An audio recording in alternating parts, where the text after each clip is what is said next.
चलिए, तो अभी तक हम लोगों ने जो केस किया था वो केस नंबर 9 किया था। अब केस नंबर 9 के बाद हम थोड़ा सा आगे बढ़ते हैं। आगे बढ़ते हैं तो सर हमारे पास बस बस आइए सामने। आओ भाई, व्योम आओ। आओ बैठे। आओ। आओ बैठे। आ जाओ आ जाओ। तो हमारे पास केस नंबर 10 आ रहा है। और केस नंबर 10 में वापस से हमारे पास CCI versus SAIL steel authority of India हमारे पास वापस से आ गया है। और हमारे पास अब एक पर्टिकुलर सेक्शन की बात हो रही है, डेट इज सेक्शन 33। तो मैं आपको पहले एक बार सेक्शन 33 रिकॉल करवा देता हूँ और फिर उसके बाद हम लोग इसको पढ़ते हैं। हम लोगों ने याद है कभी सीपीसी पढ़ा था और उस सीपीसी में हमने एक इंटरिम ऑर्डर पढ़ा था। कौन सा order?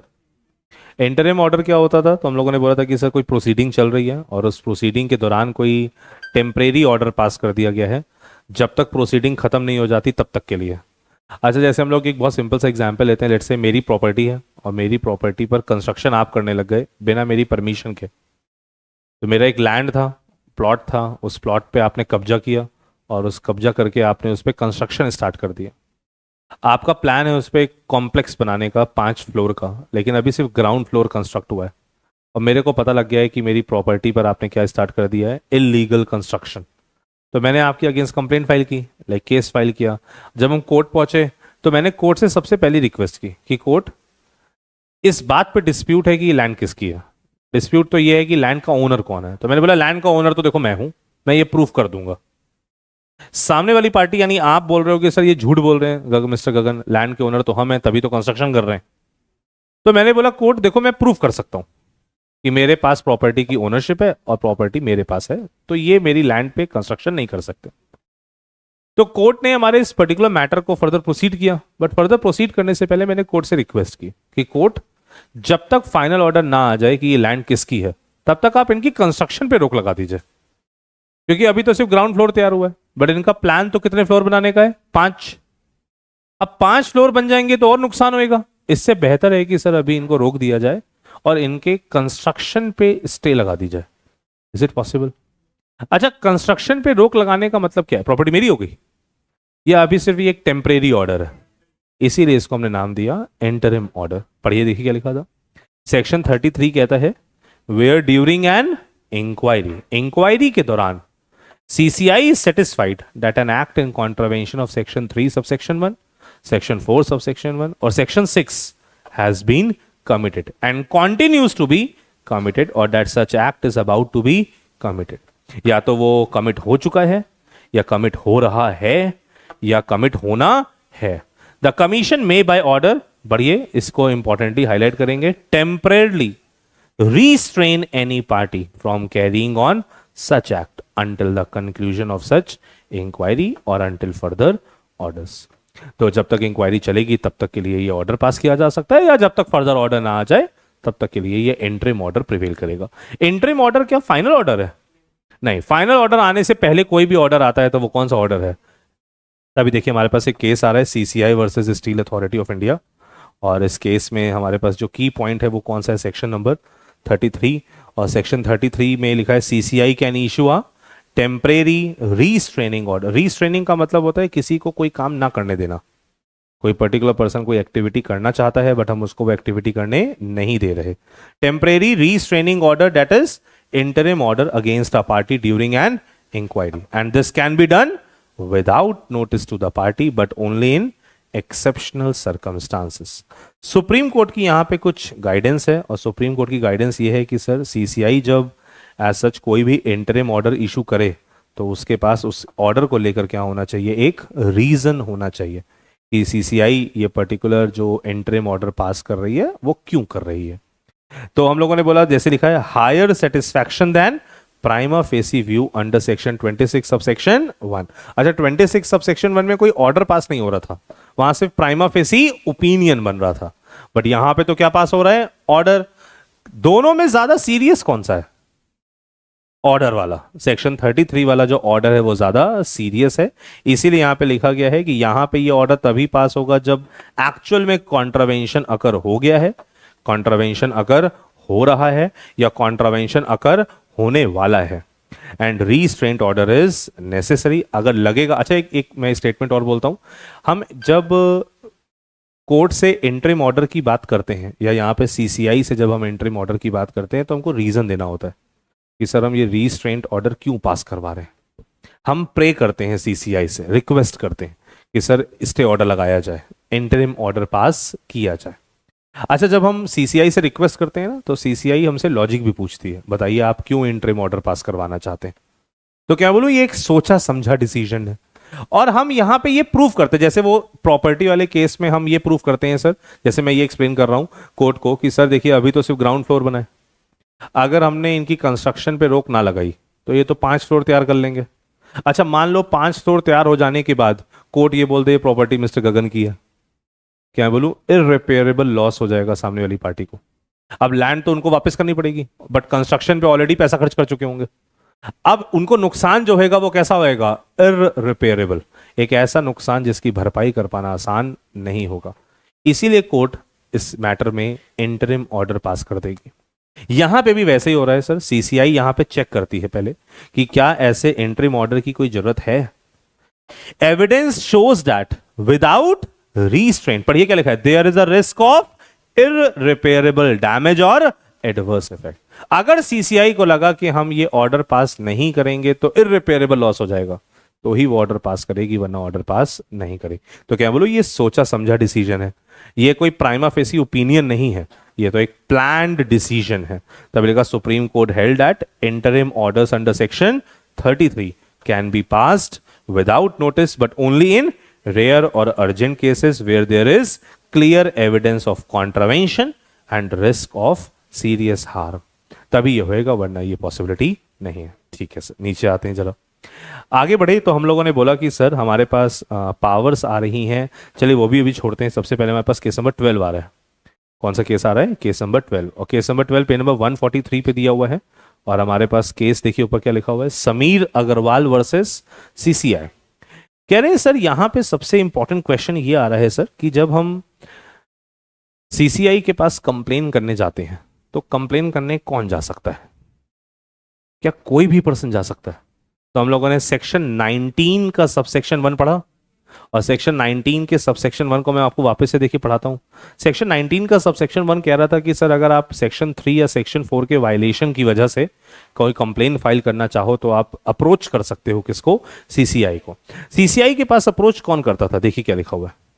Section 19 subsection 1 provides that commission क्या करवाएगी, inquiry into any alleged contravention. Allege का मतलब आरोप लग रहा है कि कोई पर्टिकुलर पर्सन कॉन्ट्रावेंशन कर रहा है, कौन से सेक्शन का, सेक्शन 3 सबसेक्शन 1 या सेक्शन 4 सबसेक्शन 1 का। यहीं रुक जाते हैं। ऑन इट्स ओन मोशन, या तो सीसीआई खुद इंक्वायरी करवाए या सीसीआई के पास इंफॉर्मेशन आ रही है। इंफॉर्मेशन किसके पास से आ रही है, पढ़िए, फ्रॉम एनी, और आगे, और कंज्यूमर, या फिर reference made to it by central government, state government, और यहां सबसे इंपॉर्टेंट वर्ड है कौन सा ना, who is this person.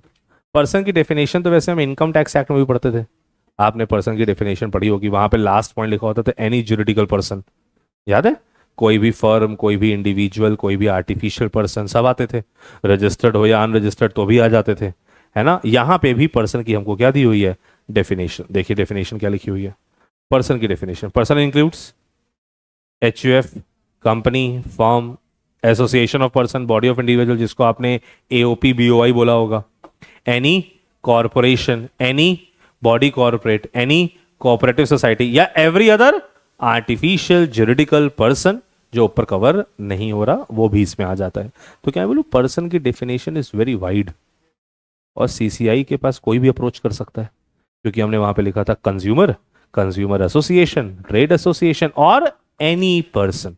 Person तो डेफिनेशन बहुत बड़ी है, इसीलिए यहां पे देखिए क्या लिखा है, क्वेश्चन आया सबसे पहले, हु कैन अप्रोच, सीसीआई को अप्रोच कौन कर सकता है, तो हमने बोला कौन कर सकता है, any person can give information to CCI. Definition is very wide, it includes all individuals and artificial person. This is different from consumer, which is limited to buyers or hirers of goods or services. अच्छा, is there any difference between person and consumer?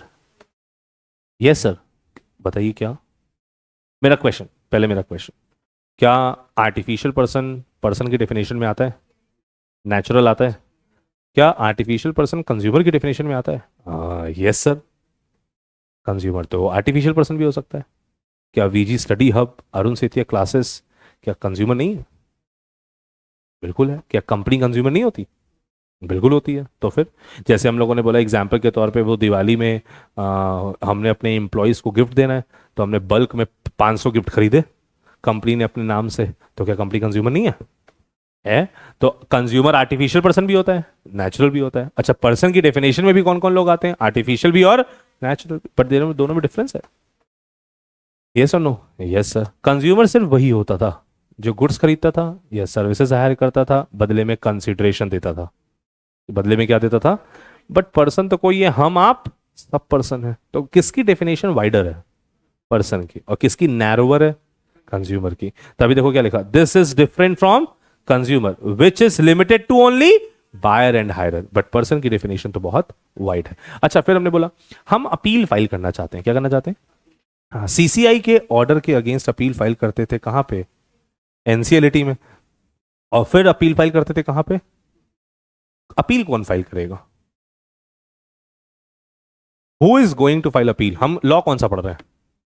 हम law कौन सा पढ़ रहे हैं? Competition act, consumer protection act थोड़ी ना पढ़ रहे हैं। हम लॉ कौन सा पढ़ रहे हैं? Competition act. अपील कौन फाइल करेगा?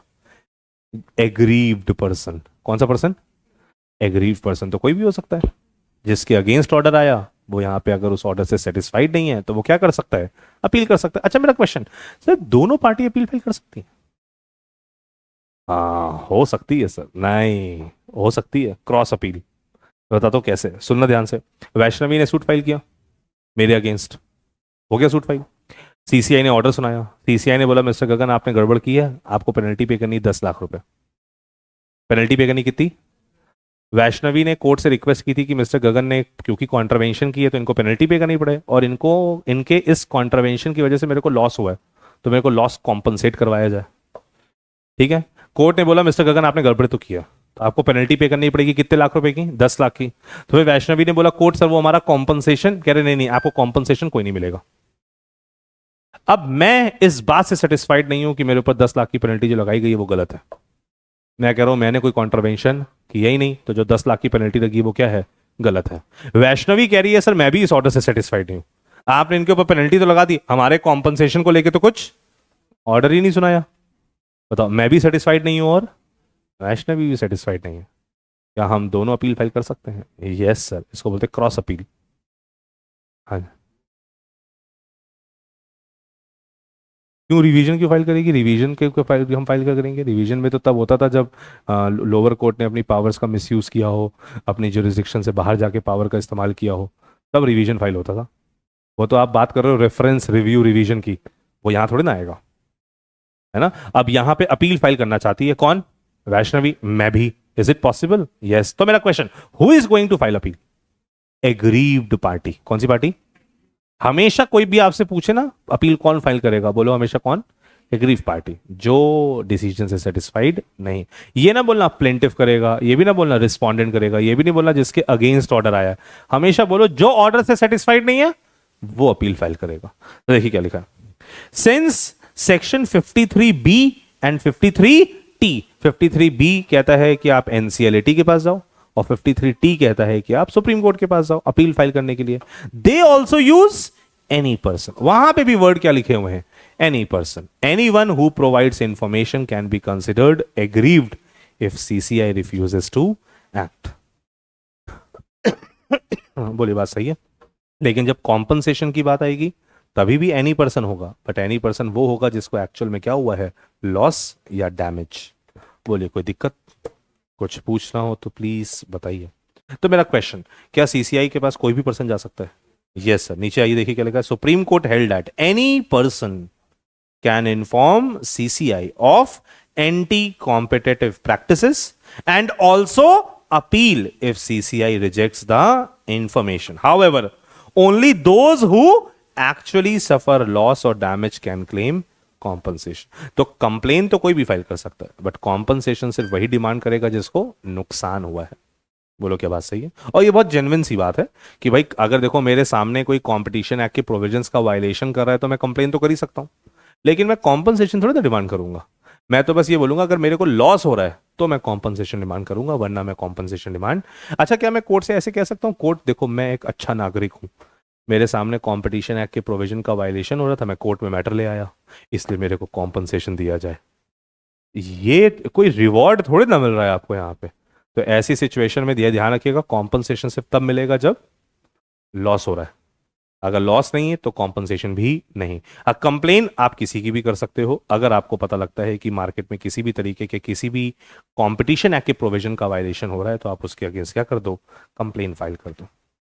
चलिए, हमारे सामने केस नंबर आ रहा है वापस, कौन सा केस नंबर 11, और हमारे पास क्या लिखा हुआ है, सीसीआई वर्सेस अगेन सेल, और हम लोगों ने बोला again steel authority of India, और हमारे पास रोल दिया हुआ है, देखिए यहाँ पे इस केस में क्या एक्सप्लेन किया गया है, डायरेक्टर जनरल का रोल। अच्छा, हमने बोला था डीजी एक इन्वेस्टिगेटिंग अथॉरिटी है, लेकिन क्या बोलूं, डीजी सीसीआई के इशारों पे काम करती है। डीजी इन्वेस्टिगेशन तभी करती है जब सीसीआई बोले, अगर सीसीआई ना बोले तो डीजी इन्वेस्टिगेशन नहीं करती। तभी देखो क्या लिखा है, director general under section 16 sub section 1 explain किया गया। डीजी कौन है, एक स्पेशलाइज्ड इन्वेस्टिगेशन विंग है, किसकी, सीसीआई की। ये विंग इन्वेस्टिगेशन तो करती है बट किसके बिहाफ पे, सीसीआई के बिहाफ पे। इसके फंक्शंस क्या हैं, तो पहले नंबर पे देखो क्या लिखा है, it collect material and verify information as directed by CCI. तो सीसीआई के डायरेक्शंस पर ये काम कर रही है, और जब ये अपना इन्वेस्टिगेशन कंप्लीट करती है तो ये सबमिट करती है क्या, अपनी report to help CCI in deciding after hearing parties.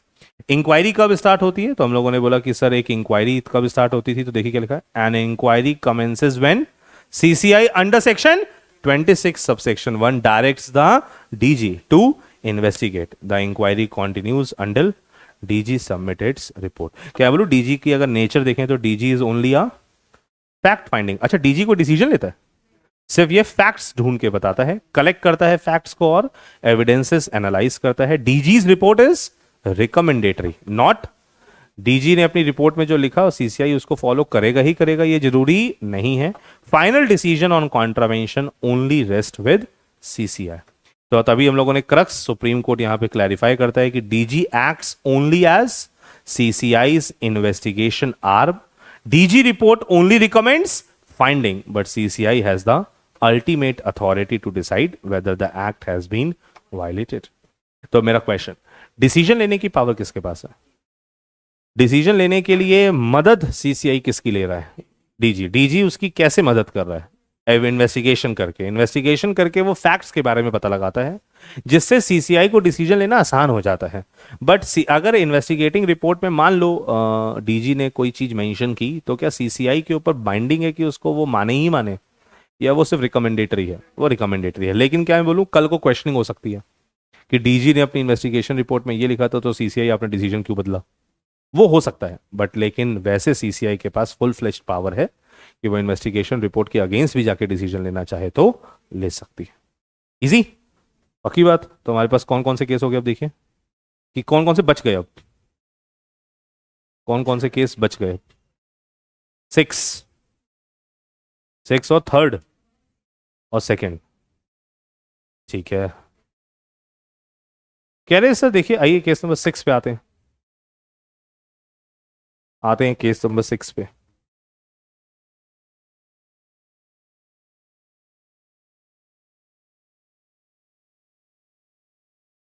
शुरू करें। देखिए, हमारे पास एक इंफॉर्मेंट है जिनका नाम क्या लिखा हुआ है, श्रीकांत ईश्वर मेंढके। हम श्रीकांत की बात करते हैं, ठीक है। अपोजिट साइड में पार्टी कौन है, insurance regulatory and development authority of India, that is IRDAI. और एक इंस्टीट्यूट और है, इंस्टीट्यूट का नाम देखिए क्या लिखा हुआ है, Indian institute of insurance surveyor's and loss assessors, जिसको शॉर्ट में क्या बोला जा रहा है, IIISLA। Competition commission of India के पास ये मैटर है, ध्यान से सुनिएगा। कहते हैं सर यहां पे आप लोगों ने देखा है, जैसे मान लीजिए ऐसे एग्जाम्पल के तौर पे मैं ऐसे बोलता हूं कि सर लेट्स से मेरी एक शॉप है, उस शॉप पे मैंने ना स्टॉक रखा हुआ है, लेट्स से रेडीमेड गारमेंट्स की शॉप है, और उस पर हम लोगों ने अपना पूरा माल भरा हुआ है, लेट्स से 50 लाख रुपए का स्टॉक मेरी दुकान पे पड़ा हुआ है, ठीक है। मैंने अपनी दुकान, क्योंकि कपड़ा है सर, अगर हल्की सी भी आग लगी तो पूरी दुकान जल जाएगी, तो मैंने उसके लिए ना एक फायर इंश्योरेंस करा लिया। क्या करवा लिया कि अगर बाई चांस मेरी दुकान में कल को आग लग जाए और आग लगने की वजह से मेरा स्टॉक डिस्ट्रॉय हो जाए तो मेरे को कॉम्पनसेशन मिल जाए। किससे? इंश्योरेंस कंपनी से। ठीक है। लेकिन सर जब हम इंश्योरेंस एक्ट पढ़ते हैं, ऑल्दो आप अपने अभी सीएस के प्रोफेशन में इंश्योरेंस एक्ट नहीं नहीं पढ़ोगे ज़्यादा, एलएलबी वगैरह में जैसे हम लोग पढ़ते हैं इंश्योरेंस एक्ट, तो एलएलबी में जब हम इंश्योरेंस एक्ट पढ़ते हैं तो वहाँ पे एक बहुत इंपॉर्टेंट फीचर लिखा है, ऐसे ध्यान से सुनना। अगर आपकी दुकान में आग लग जाए तो आप क्या बोलोगे? लगने दो, क्योंकि हमने क्या कराया हुआ है। ऐसे हमको लग रहा है इंश्योरेंस तो वही हुआ है, आग लग इसीलिए तो इंश्योरेंस कराया था। अच्छा, आग हमने नहीं लगाई, आग हमने शॉर्ट सर्किट हो गया था। हमको जैसे ही पता लगा कि आग लगी हमने बोला कोई बात नहीं, हमने तो इंश्योरेंस कराया ही हुआ है, या हमको आग बुझानी चाहिए। क्योंकि इंश्योरेंस एक्ट कहता है कि सर ध्यान से सुनिएगा, अगर आपने उस नुकसान को होने से नहीं बचाया तो नुकसान आप ही का है। आपको कोशिश तो करनी पड़ेगी। सर हमने कोशिश की, आग बहुत तेज थी, यहां तक कि हम पानी डाल भी रहे थे, हमारा हाथ भी हल्का सा जल गया। दैट इज द प्रूफ कि मैंने आग बुझाने की कोशिश की थी। बहुत सारे लोग अगल बगल खड़े थे सर, उन्होंने मेरे को आग बुझाते हुए भी देखा, उन्होंने भी मेरे साथ मदद की, बट आग बहुत ज्यादा थी जिस वजह से आग हम नहीं बुझा पाए। फिर बाद में वो फायर एक्सटिंग्विशर्स आए, वो फायर फाइटर्स आए, वो पूरी अपनी ट्रक लेकर आए, पानी लेकर आए, पानी भरा, तब जाके कहीं आग बुझी। जब आग बुझी तो हमने देखा सर लगभग लगभग सारा माल डिस्ट्रॉय हो चुका था। ठीक है। मैंने इंश्योरेंस कंपनी में क्लेम डाला कि मेरे फायर इंश्योरेंस कराया था, ऐसे ऐसे फायर मेरे घर में मेरी शॉप पे आग लग गई, मैंने एफआईआर भी कराई है, कंप्लेन भी करा दी है पुलिस स्टेशन में, और मेरे को इतना इतना नुकसान हुआ है। क्या इंश्योरेंस कंपनी तुरंत क्लेम दे देगी या पहले सर्वे करेगी? पहले तो वो ये देखेगी कहीं आग हमने खुद तो नहीं लगा दी। पर वो ना मेरी दुकान में 50 लाख का माल पड़ा हुआ था, बिक ही नहीं रहा था। अब मेरे को लग रहा था बिकेगा नहीं तो नुकसान हो जाएगा, मैंने ली माचिस, भस्म कर दी। क्या करें अब? ऐसे तो इसीलिए सर्वेयर आते हैं। कौन आते हैं? जो साइट की सर्वे करेंगे, फायर डिपार्टमेंट के साथ मिलकर डिस्कशन करेंगे कि आग क्यों लगी। अगर पता लग गया ना कि हमने जानबूझ के आग लगाई, 1 रुपए का क्लेम नहीं मिलेगा। लेकिन सर चेक किया तो पता लगा सर वो ना इलेक्ट्रिसिटी मीटर में कुछ शॉर्ट सर्किट हो गया था जिसकी वजह से आग लग गई। अब देखो ये तो मेरे हाथों में नहीं था ना, अब तो जेन्युइनली केस है। ये तो पक्का हो गया कि सर पार्टी की गलती नहीं थी, आग तो लगी है, और आग जेन्युइनली लग गई है सर, जिसमें पार्टी का कोई इल इंटेंशन नहीं था। क्या मैं बोलूं अब सर्वेयर लॉस की असेसमेंट करेगा कि कितने रुपए का लॉस हुआ। अच्छा मैंने बोला 50 लाख का स्टॉक पड़ा था, अरे भाई ऐसे रैंडमली तो मैं 1 करोड़ भी बोल सकता हूँ, 1 करोड़ का स्टॉक पड़ा था, ऐसा थोड़ा ना होगा। चेक भी तो करेंगे कितना स्टॉक था, कोई तो इन्वेंट्री रिकॉर्ड देखना पड़ेगा, कोई तो एक एविडेंस चाहिए होगा, जिसके बेसिस पे पता लगा लेट से सर्वेयर ने बोला 40 लाख रुपए का माल पड़ा था। तो इंश्योरेंस क्लेम जो हमको मिलेगा वो सर्वेयर की रिपोर्ट के बेसिस पे मिलेगा। ठीक है बात। इंश्योरेंस सेक्टर के लिए हमारे इंडिया में कौन सी रेगुलेटरी अथॉरिटी है? आईआरडीएआई। लेकिन यहाँ एक इंस्टीट्यूट और है, जिस इंस्टीट्यूट का नाम क्या लिखा है? Indian institute of insurance surveyor and loss assessor, और इसी का एक्रोनिम हमने क्या बना दिया? IIISLA। अब आइए देखिए फैक्ट्स ऑफ द केस, ध्यान से देखना। इन्फॉर्मेंट कौन है हमारे? Mister Shrikant. The informant alleged that, ये जो मिस्टर श्रीकांत है ना, ये आरोप लगा रहे हैं। क्या आरोप लगा रहे हैं? पढ़िए। That IRDAI a statutory regulator under IRDAI act had made it mandatory for surveyors and loss assessors to obtain membership of IIISLA for the grant and renewal of licenses। Sir जो ये सर्वेयर्स होते हैं ना, इनको IRDAI से licence मिलता है, लेकिन IRDAI इनको लाइसेंस दे ही नहीं रही। कह रही है लाइसेंस तब देंगे पहले जब आप मेंबरशिप लो। किसकी? IIISLA की।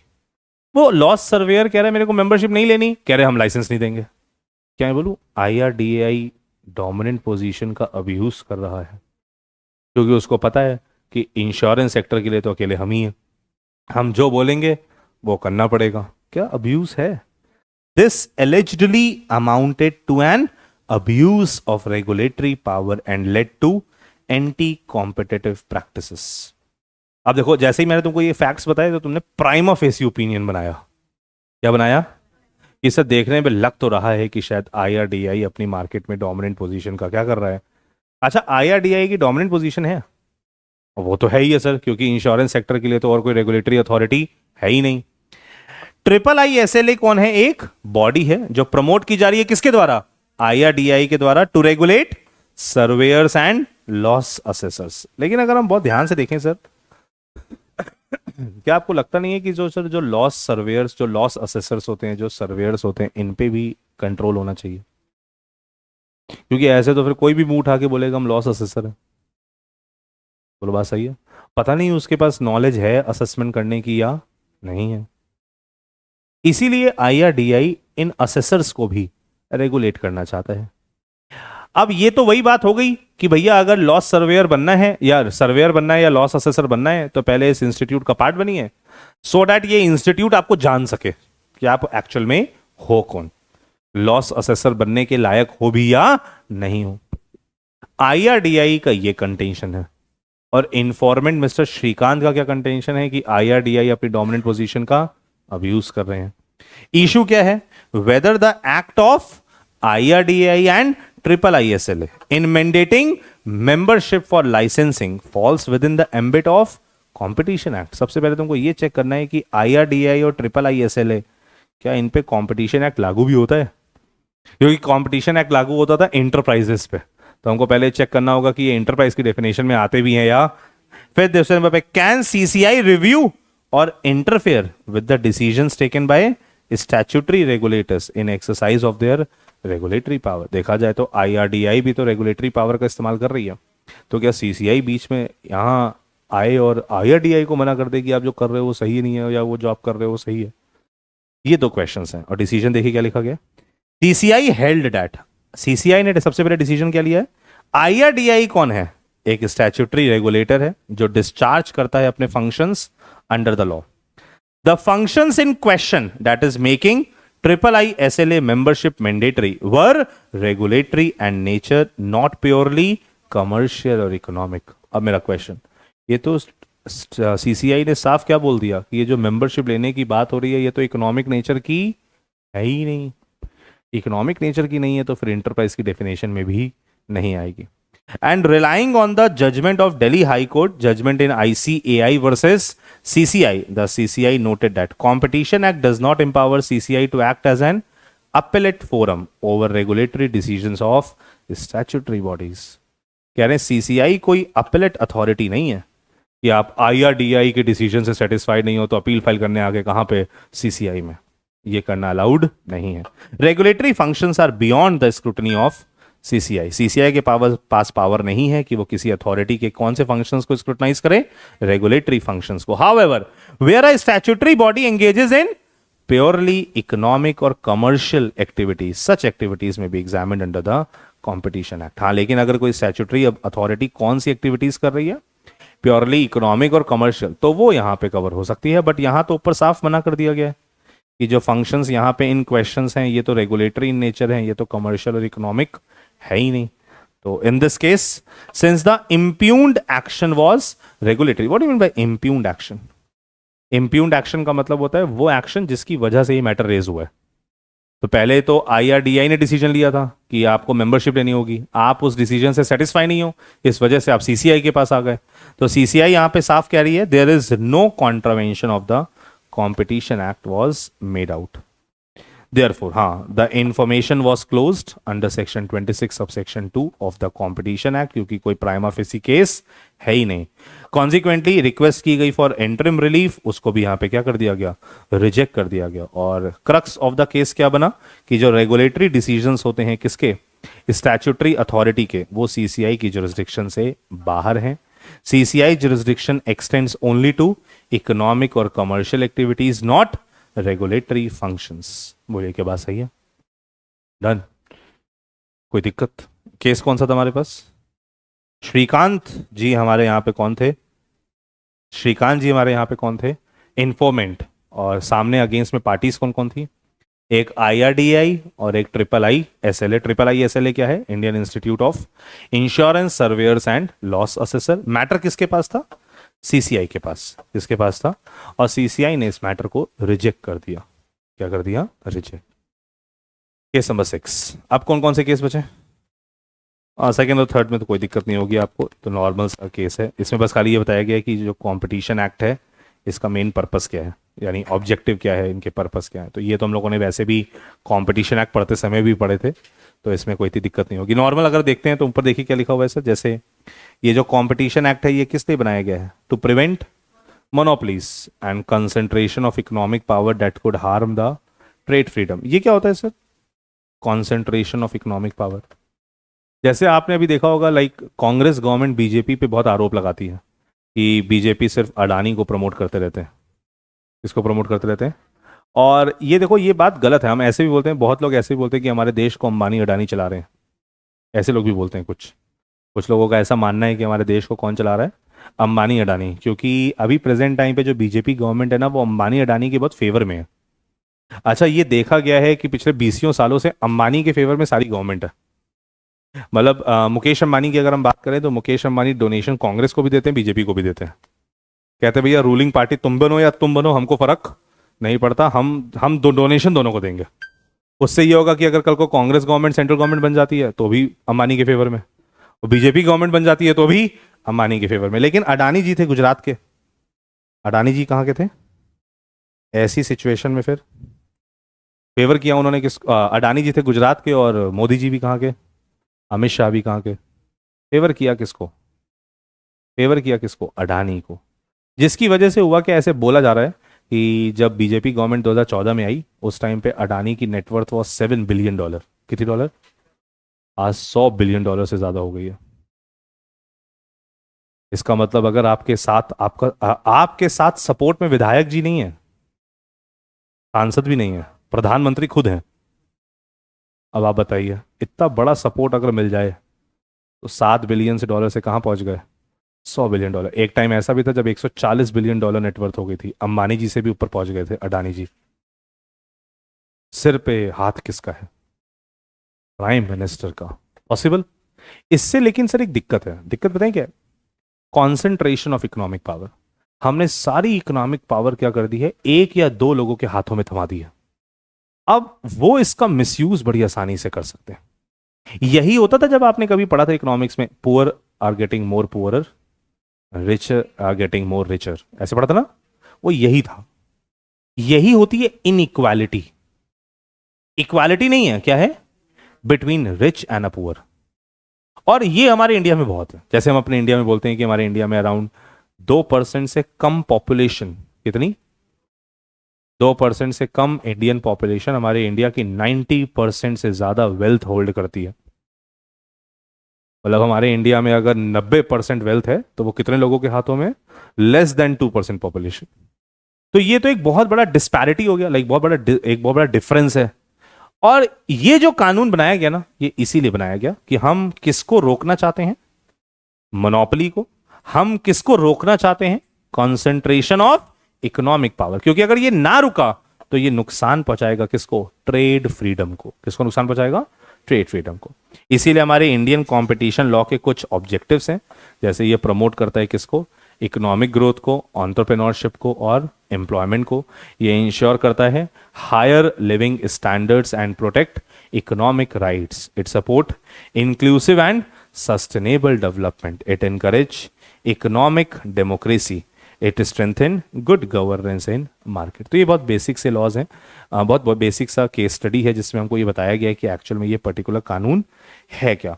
तभी देखो लास्ट में क्रक्स पढ़ो, देखो क्या लिखा है। Competition Act safeguards free and fair markets. It prevents monopoly. It promotes efficiency and works to protect consumers and the economy. तो ये एक बेसिक सा एक केस लॉ है जो हमको ये बताता है कि एक्चुअल में हमारा कंपटीशन एक्ट किस पर्पस के लिए, किस ऑब्जेक्टिव के साथ बनाया गया था। कौन सी प्रैक्टिस? रेंट सीकिंग प्रैक्टिसेस का मतलब होता है कि जैसे हम ऐसे बोलते हैं कि आपको क्योंकि एक पर्टिकुलर पार्टी फेवर में है तो आप अनड्यू एडवांटेज अर्न कर रहे हो। क्या अर्न कर रहे हो? अनड्यू एडवांटेज जब कोई किसी को मिलता है ना तो हम बोल देते हैं कि ये कौन सी प्रैक्टिस है? Rent seeking practice. अभी देखो ब्रैकेट में लिखा क्या? Unjust profiteering. लाइक आप प्रॉफिट कमाओ, कोई प्रॉब्लम नहीं है, लेकिन वो अगर अनड्यू प्रॉफिट है, अनजस्ट का मतलब वो जस्टिफाइड नहीं है, तो फिर सर ये सही नहीं है, फिर ये क्या है, गलत है। इसी प्रैक्टिस को हम बोलते हैं rent seeking practice, that is unjust practices. पैसा प्रॉफिट कमाइए बट अनड्यू प्रॉफिट अर्न ना करिए। ये इजी। तो ये हमारे पास केसेस दिए हुए थे इसके पूरे, और अब हमारे सारे केसेस कंप्लीट हैं सिर्फ except case number 3। Case number 3 अब आप पढ़ सकते हैं, कोई प्रॉब्लम नहीं है, उसको छोटा सा केस है। बाकी हमारे ये सारे केसेस अब कंपटीशन एक्ट के कंप्लीट है। अब हमारे कंपटीशन एक्ट के सारे केसेस कंप्लीट हो जाने के बाद रेरा के सारे कंप्लीट हो गए थे, 2 बचे थे, वो भी कर लेते हैं। बस वही 2 करते हैं, फिर रैप अप कर देते हैं, ठीक है। कंज्यूमर प्रोटेक्शन एक्ट के नहीं करवा रहा मैं, रेरा के कर लो लेकिन। हाँ चल तो गया, चल तो गया है।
देखो गाबा सर को कोई मैसेज आया है?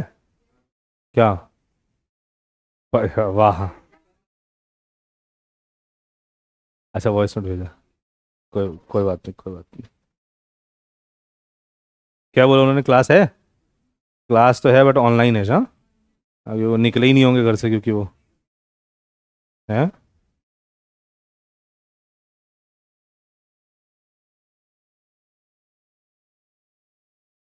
चलिए एक एक केस और करते हैं, फिर खत्म करते हैं इसको, बस लास्ट केस। 12:30 ही है ना? हाँ आओ, पेज नंबर 94। नेट वैसे चल तो गया बट मेरे को लग रहा है कि कुछ देखते हैं अभी क्या रहता है। अभी तो चल गया है। चलो कोई नहीं, अभी ये तो कर ही लेते हैं, एक केस लास्ट केस बस करते हैं। कह रहे सर फिर से देखिए, हमारे पास रेरा में एक केस और आगे, कौन सा, न्यूटेक प्रमोटर्स, यही पढ़ रहे थे लास्ट क्लास में। बस एक केस है सर यहाँ पे, वो केस ये लिखा हुआ है सर कि अगर हम बहुत ध्यान से देखें तो हम ऐसे बोलते हैं सर कि रेरा अथॉरिटीज की अपनी पावर्स किसी को डेलीगेट कर सकती हैं। कौन?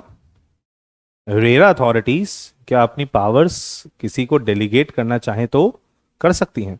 तो कह रहे हैं सर रेरा अथॉरिटीज के पास पावर बहुत सारी है, उनमें से एक पावर है रेगुलेशन बनाने की। क्या बनाने की?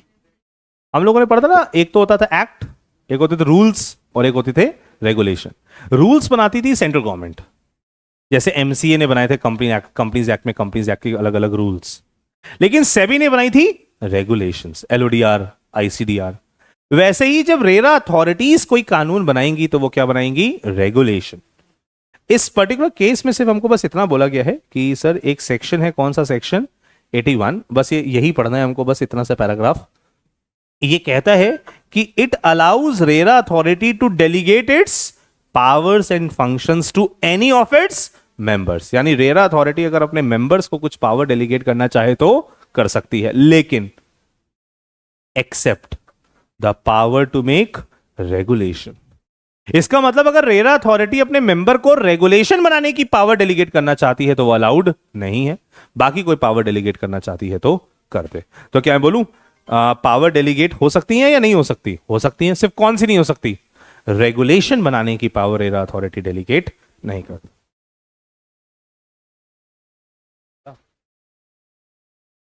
और भी चल,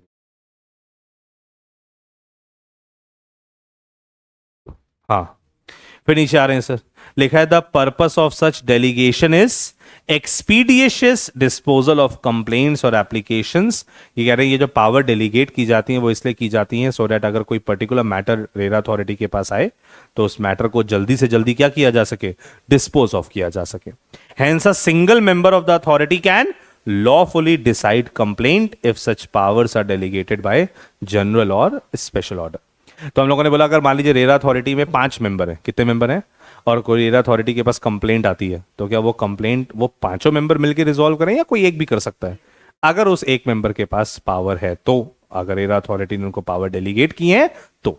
लेकिन सर अगर मान लीजिए रेगुलेशन बनाने की बात आती है तो कोई एक मेंबर या 2 मेंबर ऐसा नहीं करेंगे, फिर तो पूरी रेरा अथॉरिटी को यानी फुल बॉडी मेंबर को ही क्या करना होगा, वो रेगुलेशंस बनाने की पावर का इस्तेमाल करना होगा।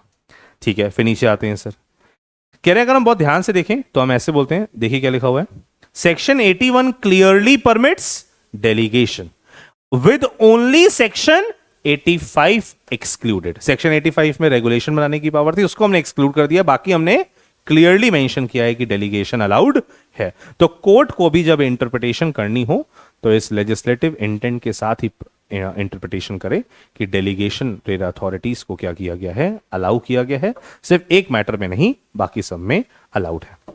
इजी। फिर हम लोगों ने बोला कि सर अगर हम रेरा अथॉरिटी के डिसीजन से सेटिस्फाई नहीं है तो कहां अपील करते हैं? रेरा अथॉरिटी के डिसीजन से सेटिस्फाई नहीं है तो अपील कहां फाइल करते हैं? Real estate appellate tribunal. कहां करते हैं? और रियल एस्टेट एपेलेट ट्रिब्यूनल के डिसीजन से भी सेटिस्फाई नहीं है तो हाई कोर्ट। तभी देखो लिखा है scheme of remedies under RERA. हम लोगों ने बोला जो भी ऑर्डर पास किए जाते हैं किसके द्वारा, अथॉरिटी के द्वारा, they all are appealable. First appeal किसके पास फाइल होती है? Real estate appellate tribunal. और सेकंड अपील किसके पास फाइल होती है?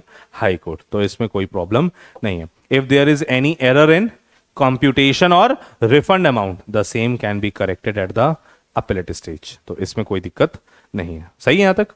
तो फाइनल होल्डिंग क्या आती है? तो फाइनल डिसीजन जो आता है वो क्या लिखा है? Delegation of complaint handling power by authority to a single member under section 81 is valid and lawful.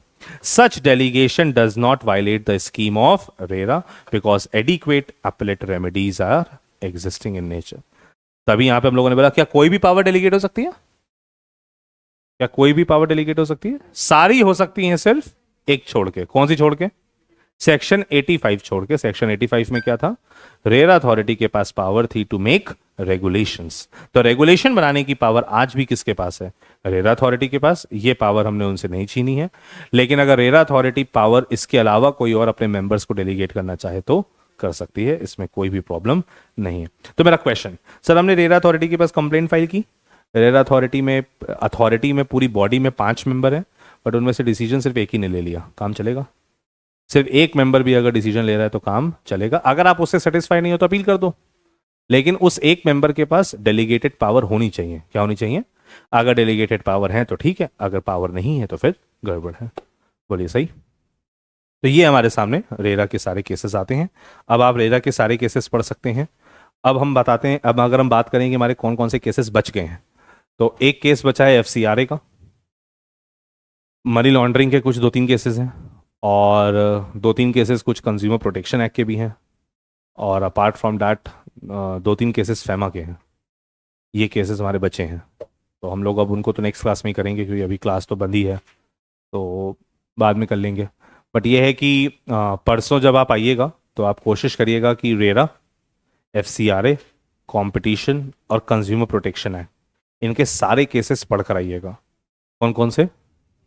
RERA, competition, consumer protection act और FCRA केस हुए हो या ना हुए हो आप पढ़कर आइएगा, सो दैट जब नेक्स्ट क्लास में परसों हम लोग मिले तो पहले हम लोग ये सारे केसेस खत्म करें, और फिर मैं आपको परसों ही IPR के भी कुछ केसेस करवाऊंगा जो कॉपीराइट, ट्रेडमार्क या पेटेंट से रिलेटेड होंगे, तो वो भी हम लोग उसी दिन पे कवर अप करेंगे। उसमें भी कुछ कुछ केसेस हैं जो हम लोग को एक साथ कवर अप करने पड़ेंगे, तो वो मैं आपको परसों ही कवर अप करवाऊंगा। अगर जरूरत लगेगी मैं एक बार देख लूंगा, अगर जरूरत लगेगी तो परसों वाली क्लास हम थोड़ी सी लंबी और कर लेंगे, लाइक 3 घंटे की जगह 3.5-4 घंटे की कर लेंगे, बट परसों हम सारे केसेस खत्म करेंगे क्योंकि उसके बाद हमको FTP स्टार्ट करना है। तो परसों एनी हाउ हमारे केस लॉस क्या हो जाएंगे, खत्म हो जाएंगे। ठीक है?